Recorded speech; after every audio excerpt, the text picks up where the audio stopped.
మొదటి కొరింథీయులకు రాసిన పత్రిక 15వ అధ్యాయము 58వ వచనము. మొదటి కొరింథీయులకు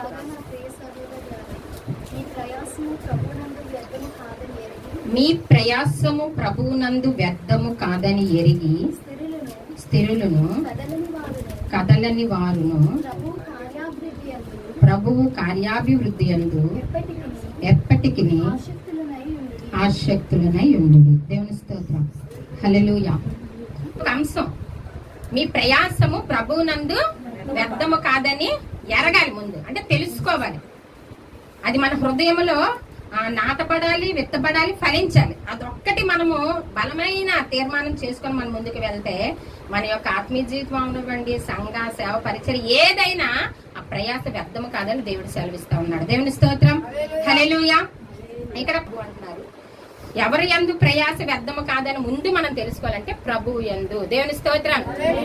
మన ప్రయాస ఏంటి? మన ప్రయాస మన అందరం కూడా సేవ చేస్తా ఉన్నాం. నాకు ఈరోజు సాక్ష్యాలు, మన చాలా మంది అనుభవాలు చెప్తుంటే నా సాక్ష్యానికి సరిపడిన అనుభవాలు అందరూ కనిపిస్తూ ఉంటాయి.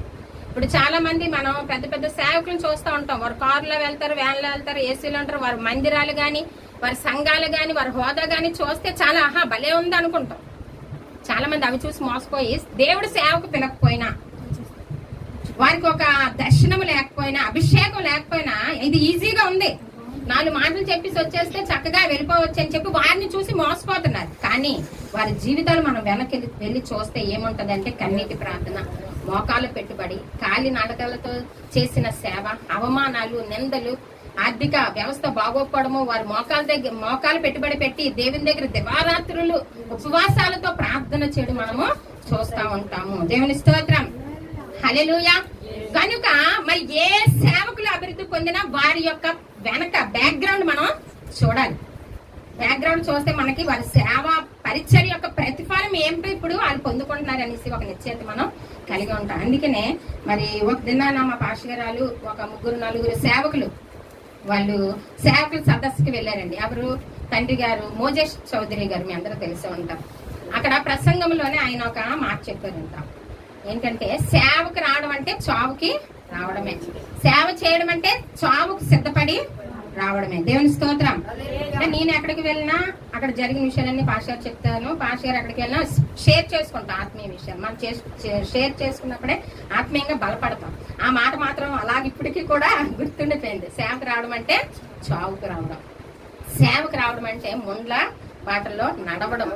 వీటన్నిటిని మనం తట్టుకొని దేవునిలో ప్రయాసపడి భారము కలిగి ప్రార్థన, భక్తి, విశ్వాసము, ఆకలి తప్పులు, మన సౌకర్యాలు లేకపోవచ్చు, వాటన్నిటిని ప్రక్కన పెట్టి నా దేవుడు నన్ను ఈ ఉన్నతమైన పని కొరకు నియమించుకున్నాడు, ఈ పనిలో నేను వాడబడాలి, నా దేవుడు నాకు అప్పగించిన పని శక్తి లోపము లేకుండా నేను చేయాలి, కొనసాగాలని చెప్పి సేవలో మొదటడుగు వేసినప్పుడే మనం తీర్మానం తీసుకొని రావాలి. దేవుని స్తోత్రం. హల్లెలూయా.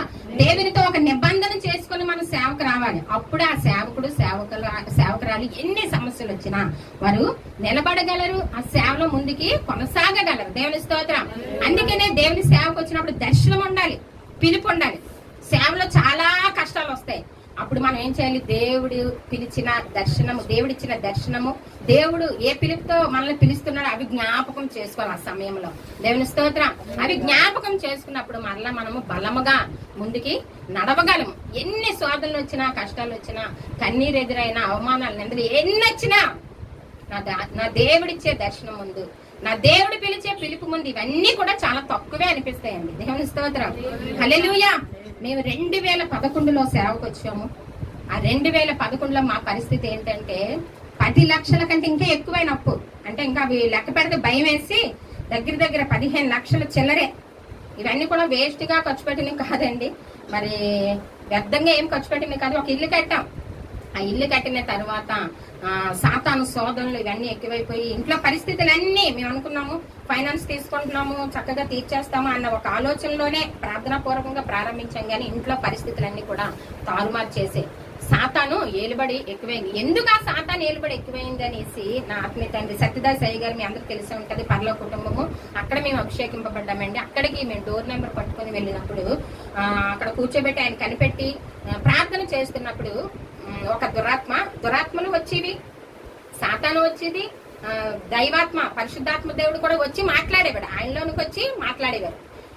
అయితే ఆ దురాత్మ అన్నది వీళ్ళిద్దరూ దేవుని యొక్క సేవలో మంచి సేవ చేస్తారు. ప్రగాఢమైన సంకల్పము, దేవుని చిత్తము వీరిరువురి మధ్య వీరిరువరి ఎడల దేవుడు కలిగి ఉన్నాడు కనుక అది నెరవేరకుండా ఉండాలని చెప్పి నేను మా పాస్టర్ గారికి తమ్ముడున్న మా మర్ది గారు తనకి యాక్సిడెంట్ అయ్యి మంచం మీద పడుకోబెట్టాడండి.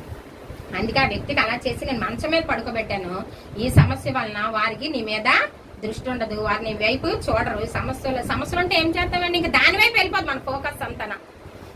అప్పుడు మనం బలంగా ప్రార్థన చేయలేము. ఎందుకంటే ఒక రోగి మంచం మీద ఉన్నాడు అనుకోండి, కొంచెం అటు ఇటు తిరిగి తన పని చేసుకుంటే పర్వాలేదు, మనం కొంత ప్రేయర్లోని చేసి దేవుని పాదాలు పట్టుకోవచ్చు. కానీ అతను నడవలేని పరిస్థితి, యవ్వనస్తుడు, వివాహం కాలేదు, మంచం మీద ఉన్నాడు.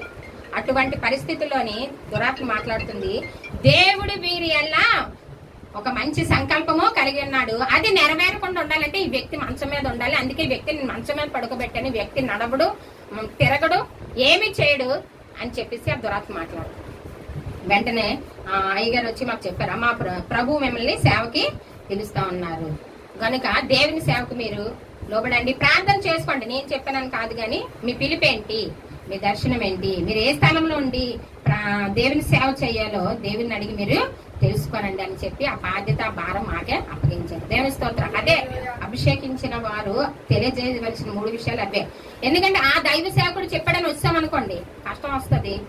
ఇంక ఆ దర్శనం మీద కానీ వాగ్దానం మీద కానీ ఏమీ అవగాహన ఉండదు. ఏమంటారు, ఆ దైవజనం చెప్పాడు, అనవసరంగా ఈ సేవలోకి వచ్చాము, లేదంటే ఏ పనుల పాటలు చేసుకుని మేము జీవించేవారని అనవసరంగా వచ్చామని బాధపడిపోతారు. అందుకని ఆ బాధ వేదన ఉండకూడదు. వారు వేరొక వ్యక్తిని దేవుని సేవ కొరకు అపనందలు వేయకూడదని చెప్పి మరి మాకు నడిపించిన దైవ సేవకులు ఆయన ప్రవక్త అండి, మంచి దైవావేశం కలిగిన దైవ సేవకులు. మరి అక్కడ అభిషేకించిన ప్రతి ఒక్కరికి కూడా 3 విషయాలు చెప్పి ఇంకా వారిని అక్కడ 1 year పరిచర్య మేము చేసినప్పుడు 1 year పరిచర్య చేసేవారిని. మా తర్వాత వచ్చిన వాళ్ళు 3 సంవత్సరాలు వారు పరిచర్య చేసి వారి సేవను పరిచర్యను కొనసాగిస్తాను. హల్లెలూయా. దేవుడు మన ఎంత హెచ్చించినా మన యొక్క పరిస్థితి దేవుని దృష్టికి తగ్గించుకునే ఉండాలి. ప్రభు దృష్టికి ఎవరైతే తగ్గించుకుంటారో వారిని దేవుడు హెచ్చిస్తా ఉన్నాడు. దేవుని స్తోత్రం. అది దేవుని వాక్యము కనుక మనం తగ్గించుకుంటూనే ఉండాలి. ఎంత ఎదిగినా అణిగి దేవుని పాదాల దగ్గర ప్రార్థన, భక్తి, విశ్వాసంతోనే అదే మన యొక్క మెయిన్ టార్గెట్ అన్నమాట. వాటిని మనం విడిచిపెట్టకూడదు, వాటిని మనం కలిగి ముందుకి నడవాలి. అలాగా మా యొక్క ప్రభువునందు ప్రయాస 2011లో మొదలైందండి. అప్పుడు బంధువులు వస్తే 10 రూపాయల డ్రింక్ కూడా తేలేని పరిస్థితి. ఆ పరిస్థితిలోకి వెళ్ళిపోయాం, చాలా దీన పరిస్థితి. ఆ స్థితిలోకి వెళ్ళిపోయాము. అప్పుడు ప్రభు వారు కలుగజేస్తున్నారు, నా పని మీరు చేయండి, నీ పని నేను చేస్తాను. వెంటనే పాస్టర్ గారు నేను వెంటనే లోబడిపోయాము. ప్రభు నేత ముంచిన పాలు ముంచిన నీవే ప్రభు, మేము నీ సేవలోకి వచ్చేస్తున్నాము అని చెప్పి అప్పటి నుంచి ఇప్పటి వరకు ఒకేసారి అవన్నీ కూడా తీర్చబడలేదండి. క్రమక్రమంగా ఆయన తీర్చి స్థితిలో దేవుడు మమ్మల్ని నిలబెట్టాడు. దేవుని స్తోత్రం. అప్పుడు మా పిల్లల ఫీజులు చాలా తక్కువ, కట్టుకోలేని పరిస్థితి. కానీ ఇప్పుడు 1,35,000 సంవత్సరానికి ఇద్దరికి కూడా కట్టాలి. ఎక్కడి నుంచి వచ్చింది ఇదంతా? ప్రభువు నందు ప్రయాస వ్యర్థం కాలేదు, అది ఆశీర్వాదకరంగా దేవుడు మలిచాడు. దేవుని స్తోత్రం. పోయిన వారంలోనే పాస్టర్ గారు నేను కలిసి ముందువన్నీ జ్ఞాపకం చేసుకుంటున్నాం. 2011 నుంచి ఇప్పటి వరకు జరిగింది. అప్పుడు పిల్లలకి 100లోని మనం ఫీజు కట్టలేకపోయాము, ఇప్పుడు 1,00,000లో ఎలా కట్టుతున్నాం? దేవుని యొక్క మహాకృప. దేవుని స్తోత్రం. హల్లెలూయా. కనుక మన ప్రయాస దేవుని యందు ఏం కదండి, వ్యర్థము కాదు. హల్లెలూయా. అది ముందు మనము తెలుసుకోవాలి. స్థిరులను కదలని వారును స్థిరంగా ఉండాలి. నీ పిలుపు ఏంటి? ఆ పిలుపుకి నువ్వు స్థిరముగా కట్టుబడి ఉండాలి. ఈ పిలుపులో దేవుడు నన్ను వాడుకోలేదు కనుక నేను ఇంకో పిలుపుకి వెళ్ళిపోతాను. నేను కాపరిగా పిలిచాడు, కాపరిగా పనిచేయి. ఆత్మలు వచ్చినా రాకపోయినా దేవుని దగ్గర నువ్వు పెనుగులాడితే ఆత్మలు దర్శించి తీసుకొని వస్తాడు ఆయన. దేవుని స్తోత్రం. అది నీ పని కాదు. ఆయన పిలుపుకి నువ్వు లోబడ్డావా లేదా? ఆ పిలుపుకి నువ్వు లోబడి తగినట్టుగా నువ్వు ఆయన దగ్గర పని చేస్తున్నావా లేదా? అదే నువ్వు చూసుకోవాలి. దేవునికి నీకు మధ్య అగాధం ఏమైనా ఉన్నదా? సహవాసము ఉన్నదా? ఒకవేళ అగాధం ఉంటే అగాధం ఏంటో చూసుకో, దాన్ని పూర్తి చేసుకో. యేసుక్రీస్తు నామంలోని ఆయనతో సహవాసం ఏర్పాటు చేసుకో. నువ్వు నడువు, ఆయన ఆత్మల్ని తీసుకొని వస్తాడు. కొంతమంది కాపర పరిచర్య చేస్తారు, అందులో ఆత్మలు రావు. అయితే ఇది దేవుడు అంటే దర్శనం లేని వాళ్ళండి. ఇక్కడ ఉన్న వాళ్ళందరూ చక్కని సాక్ష్యాలు దేవుడు ఇచ్చాడు, చక్కగా వాడుకుంటున్నారు. అయితే ఆ దర్శనం లేని వాళ్ళు ఏం చేస్తారు? ఇది కాపరి పరిచర్య. కాపరిగా నాకు ఆత్మలు రాలేదు కాబట్టి నేను సువార్తకి వెళ్ళిపోతాను. ఇంకో గ్రామం సువార్తకి వెళ్ళిపోయి అక్కడ 4 ఇల్లు చేసేసి అక్కడ ఏదో చేసుకుని నేను వచ్చేస్తాను. అంటే సువార్త పరిచర్యలు కూడా ఆయన నేను వాడుకోడు. ఈ కాపరి పరిచర్య పిలిచిన దేవుడు బాధపడే కాపరి పరిచర్య తలాంత కూడా తీసేసి ఇంకోళ్ళకి ఇచ్చేస్తాడు దేవుడు. అటువంటి పరిస్థితిలోని ఎవ్వరు కూడా ఉండకూడదు. స్థిరముగా ఉండాలి. మన విశ్వాసమందు స్థిరముగా ఉండాలి. దేవుడు పిలిచిన పిలిపి అందు స్థిరముగా ఉండి వాక్యమని ఆత్మకట్నం పట్టుకొని వాక్యము రెక్క, ప్రార్థన అన్న రెక్క మనము నిత్యము కలిగి ఉండాలి. వాక్యము ప్రార్థన 2 రెక్కలను కలిగి ఉంటేనే మన ఆత్మీయ జీవితంలో చక్కగా మనము ముందుకి నడవగలము. సేవా పరిచర్యలు ముందుకి నడవగలము. సేవా పరిచర్యలు మొదటగా వచ్చేవి ఏంటండి? ముళ్ళబాటలు ఉంటాయి, కష్టాలు, కన్నీళ్లు ఉంటాయి. కొన్ని సంవత్సరాలకు మనం ప్రార్థన చేసి కన్నీరు కాచి ఉపవాసం ఉంటేనే గాని అందులో నుంచి మనకు ఒక ఉన్నతమైన స్థానాన్ని మనం చేరుకోలేం. ఒక ఉన్నతమైన స్థానంలో దేవుడు కూడా మనం నిలబెట్టడు. ఎందుకంటే అనుభవాలు ఉండాలి. సేవకులకి అనుభవాలు ఉంటేనే వాళ్ళు సేవ చేయగలరు. మనం ఎవరినైనా మనం తీసుకోనండి, బైబిల్ గ్రంథంలోని పరిశుద్ధ లేఖనాల్లోని మరి భక్తులు మనం చూసుకున్నట్లయితే ఎన్నో అనుభవాలు. ఆది అపోస్తులు 12 మంది శిష్యులు, ఇంకా చాలా మంది భక్తులు మనం చూసుకున్నట్లయితే వారి జీవితంలో మనం ఎన్నో అనుభవాలు మనం చూస్తూ ఉంటాం. అనుభవం లేకుండా సేవ మనము చేయలేం. మాకు 2011 నుంచి ఇప్పటి వరకు ఎన్నో అనుభవాలు. వయసు అయితే చిన్నదే. ఇటు లోకపరంగా చాలా అనుభవాలు. అంటే పెళ్లిళ్ళు చేయడము, డెలివరీ చేయడం, ఇవన్నీ ఎవరండి? మా తల్లి గారి వయసు వాళ్ళు. మనందరం కూడా కొంచెం యవ్వన ప్రాయానికి నడి వయసు మధ్యలో ఉన్నోళ్ళు మనము. కానీ మా అనుభవాలు ఏంటంటే అండి, వయసు చిన్నదే గాని 15 లక్షలు అప్పేటండి. మా మధ్య గారి పెళ్లి, వాళ్ళకి మళ్ళీ 2 పిల్లలు పుట్టిన వారు చూసుకోవడం. వాళ్ళు మ్యారేజ్ అయిన 1 ఇయర్కే మా అత్తయ్య గారు మామగారు ప్రభునందు నిద్రించారు. తన బాధ్యత అంతా మా మీద పడిపోయింది. నా పిల్లల గురించి కూడా నేను చూసుకోకుండా ఆ వ్యక్తి గురించే మరి చాలా సంవత్సరాలు ప్రయాసపడ్డాం. అటువంటి మరి ఒకవైపు రుణాలు, ఒకవైపు అబ్బాయి మ్యాచింగ్ చూస్తున్నా నాకేమి చేయటం లేదు, చెందట్లేదని కనపడవడం. గ్రామాల్లోని ముస్లింలు ఉంటారు, ముస్లిం ముచ్చట్లు.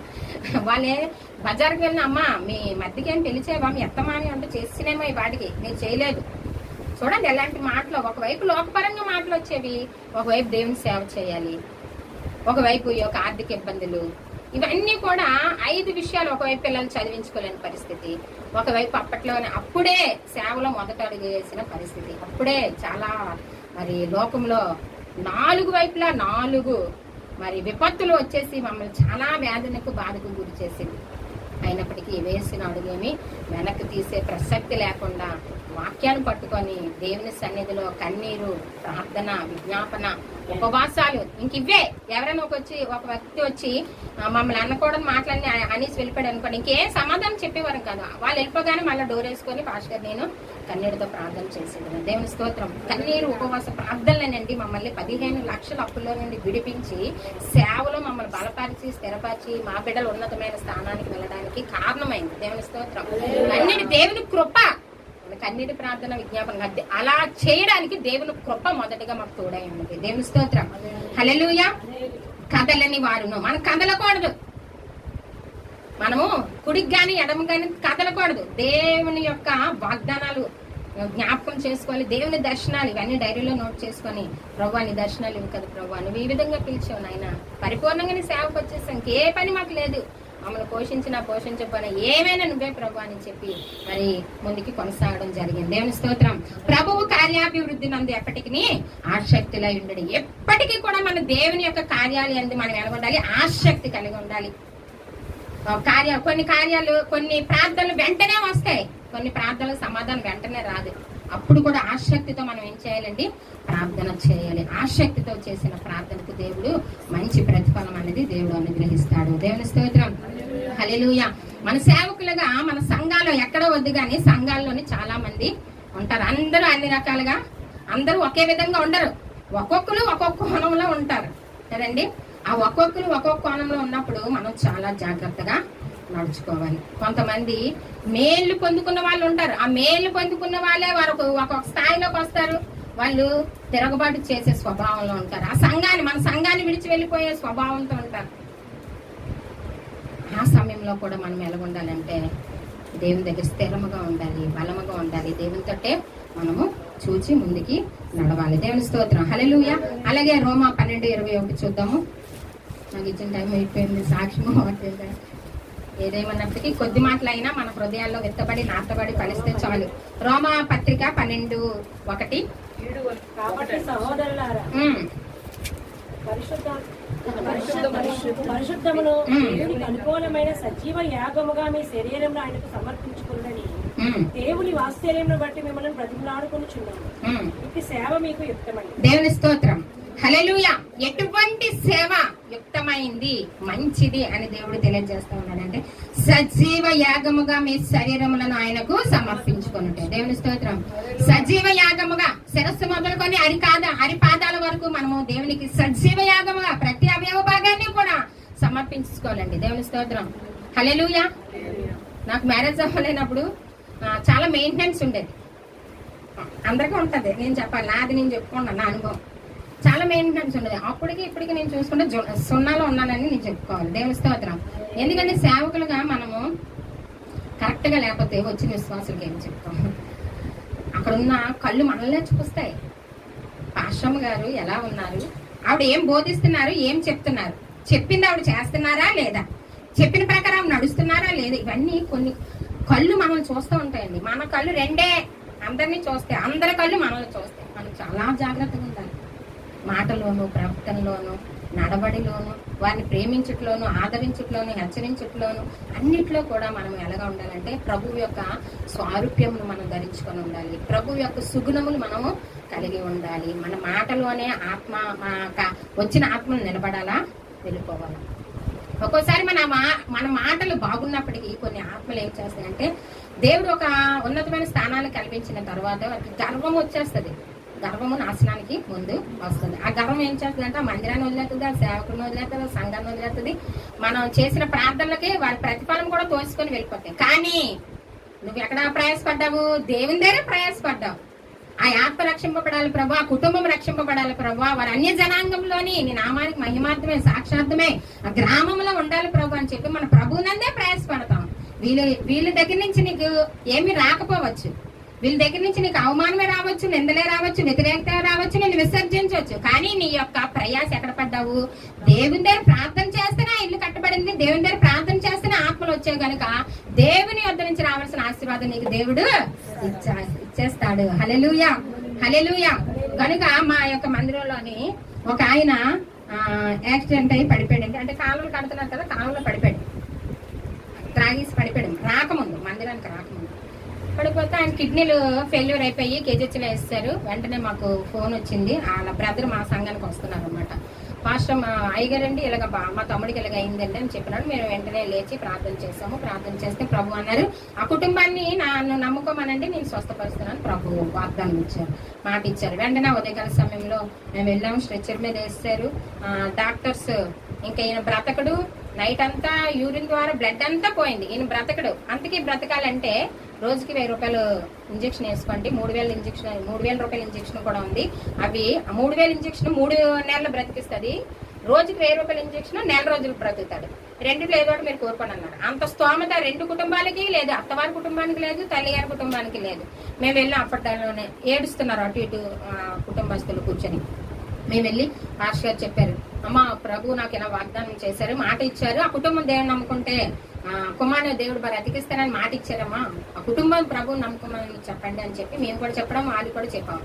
అప్పుడు పరిస్థితి ఏంటంటే అతను చనిపోతాడు కదా, అత్తగారి కుటుంబం, అమ్మగారి కుటుంబం, ఆ బాబు పని చేయని పర్లేదు, ఏసైకి ఇచ్చేస్తాము, మీరు ప్రార్థన చేయండి అనేసి అన్నారు. భార్య పిల్లలు చిన్నోళ్ళండి, 2-3 సంవత్సరాల పిల్లలు, 2 ఆడపిల్లలు. అలాగే అన్నారు. వెంటనే మేము కూడా ప్రార్థన చేస్తాము. అసలు నెల తిరగక ముందే దేవుడు అద్భుతం చేశాడు. పరిశుద్ధాత్మ దేవుడు వెళ్ళి ఆ కిడ్నీని ముట్టి స్వస్థపరిచాడు. దేవుని స్తోత్రం. ఆ అబ్బాయి వెంటనే ఆ ఉదయకాల సమయంలో లేచి ఆ ఫ్లోర్స్ ఎక్కుతూ దిగుతూ ఉన్నాడు ఆ పేషెంట్. డాక్టర్లు అంటున్నారు, బాబు నీకు కిడ్నీ ఫెయిల్యూర్ అయిపోయింది, నువ్వు అలాగా ఎక్కకూడదు దిక్కకూడదు అయ్యా అంటే, లేదంటే నాకు ఏసే రాత్రి వచ్చి బాగు చేశాడు, కావాలంటే మళ్ళీ మీరు ఎక్స్రే స్కాన్ అని తీసుకోండి అంటున్నాడు అది ఆ అబ్బాయి. దేవుని స్తోత్రం. వెంటనే స్కానింగ్ అవి చూస్తే పరిపూర్ణ స్వస్థత అనేది మరి ఆ అబ్బాయికి దేవుడు ఇచ్చేసాడు. వెంటనే నెల తిరగక ముందే వాళ్ళు డిశ్చార్జ్ అయిపోవడము. అసలు 6 నెలలు మంచం మీద ఉండాలి అబ్బాయి వ్యక్తి, పని చేయడానికి అసలు అవ్వదు, శక్తి ఉండదు, కాబట్టి మంచం మీద ఉండాలని చెప్పారు. కానీ 4 రోజులు అవ్వకముందే ఇంటికి రావడము. తను జీవీఎంసీలో పనిచేస్తాడు. అక్కడికి పనులు, జీవీఎంసీ అంటే బరువులు ఎత్తి దించాలి అక్కడ పని. ఆ పనికి వెళ్ళిపోతా ఉన్నాడు. గొడ్డువాడ ప్రాంతం వచ్చి అక్కడ ఇల్లు ఒకటి రెంటకు తీసుకుని అక్కడ ఉన్నాడు. కుటుంబం అంతా కూడా దేవుని నమ్ముకున్నాడు. దేవుని స్తోత్రం. అంచెలంచెలుగా తన శాలరీ 7,000 ఉండేది. అలాగే దేవుడు అంచెలంచెలుగా పెంచాడు. పిల్లలు కూడా యవ్వన ప్రాయంలోకి వచ్చేసారు. 12 సంవత్సరాలు 14 సంవత్సరాలు. భార్య కూడా నమ్మకంగా నడుస్తుంది. ఈ అబ్బాయి కూడా నమ్మకంగా నడిచేవాడు. ఒక ఉన్నతమైన స్థానం వస్తుంది. నాకు స్వస్థత వస్తుంది, పర్వాలేదు. మంచి శాలరీ వస్తుంది, పర్వాలేదు. ఇంకా నేను వెళ్తే దశంభాగాలు కానుకలు ఇదోటండి ఆలోచనలు వస్తాయి. సాతాను కూడా ఆలోచనలు వస్తాయి వృద్ధిలోకి వచ్చిన తర్వాత. నేను వెళ్తే దశంభాగాలు ఇవ్వాలి, కానుకలు అన్నీ ఉంటే నాకే ఉంటాయి కదా అనేసి మరి సాతాను బుద్ధి పుట్టించాడు. వెంటనే తను మందిరాన్ని రావడం అనేసాడు. వాక్య ప్రకారము మరి మొదట 1-2 సార్లు మీరు చెప్పండి, లేకపోతే ఇంకా అన్ని వెళ్ళంచండి అని ప్రభు వాక్యం సెలవిస్తుంది కనుక వాక్య ప్రకారం చేస్తాము. ఇంకా రాలేదు, వదిలిస్తాం. భార్య పిల్లలు మాత్రము నమ్మకంగా రావడం జరుగుతుంది. దేవుని స్తోత్రం. హల్లెలూయా. కానీ ఆ వ్యక్తి గురించి ఇప్పటికీ ప్రార్థన చేస్తున్నాం. ప్రభువు నందు ప్రయాస వ్యర్థము కాదు. ఫస్ట్ దేవుని దగ్గర ప్రయాసపడ్డ ఆత్మ రక్షింపబడాలని, దానికి రావాల్సిన ఆశీర్వాదం కూడా దేవుడు మాకు ఇచ్చేస్తా ఉన్నాడు. దేవుని స్తోత్రం. ఇప్పుడు తను రాలేదు కానీ భార్య బిడ్డలు వస్తున్నారు. ఇప్పుడు మన ప్రయాస ఇప్పుడు కూడా వ్యర్థము కాదు. ఇటువంటివి చాలా ఉంటాయండి, మీ సంఘాల్లో కూడా ఉంటాయి. చాలా బాధ అనిపిస్తుంది. ప్రభు వారు ఏమి లేని స్థితిలో సన్నిధిలో ప్రార్థన చేశారు. ప్రభు వారిని ఎంతగా అభివృద్ధి పరిచావు. వాళ్ళు అభివృద్ధి పడుతున్నాయి కదండి, మనకి కూడా ఆశీర్వాదము దీవెన, అంతే కదా. వాళ్ళు అభివృద్ధి పడితే మనకి కూడా ఆశీర్వాదము దీవెన. మన సంఘాలు వృద్ధి చేసుకోవడము ఏదైనా మనం చేసుకోవడానికి ముందడుగు వేయగలం. అలాంటివి చాలా ఇంకా ఉన్నాయి, చాలా కుటుంబాలు ఉన్నాయి. కానీ ఎన్ని కుటుంబాలు పోతా ఉంటాయి, వచ్చినవి వస్తా ఉంటాయి. దేవుని స్తోత్రం. ఎన్ని డోర్లు మూసివేసినా నిన్ను పిలిచిన దేవుడు గొప్పవాడు. నిన్ను నన్ను పిలిచిన వాడు మన చేయి విడివక మనల్ని నడిపిస్తా ఉన్నాడు. దేవుని స్తోత్రం. హల్లెలూయా. ఇది హల్లెలూయా. కనుక మన ప్రయాస, మన సంఘంలో ఉన్నవారు త్రోసివేసినా, నెట్టివేసినా, మానేసినా, ఏమి చేసినా, ఒకరే రానివ్వండి, ఇద్దరే రానివ్వండి, 10 మంది రానివ్వండి, దేవుడు ఏ పిలుపుతో పిలిచాడు ఆ పిలుపుకి లోపడదాము. ఆ పిలుపు పట్టుకొని మనం కొనసాగుదాము. దేవుడు ఇచ్చిన దర్శనము వాగ్దానం గట్టిగా పట్టుకుందాం. మన ఆత్మీయ జీవితంలో వాక్యం రెక్క, ప్రార్థన రెక్క కలిగి మనం ముందుకి నడిపింపబడదాము. దేవుని హస్తాల బలంగా వాడబడదాము. ఈ యొక్క మాటలు మన యొక్క వినికిడిలో దేవుడు దీవించి ఆశీర్వదించును గాక. సమయం ఇచ్చిన యేసయ్యకు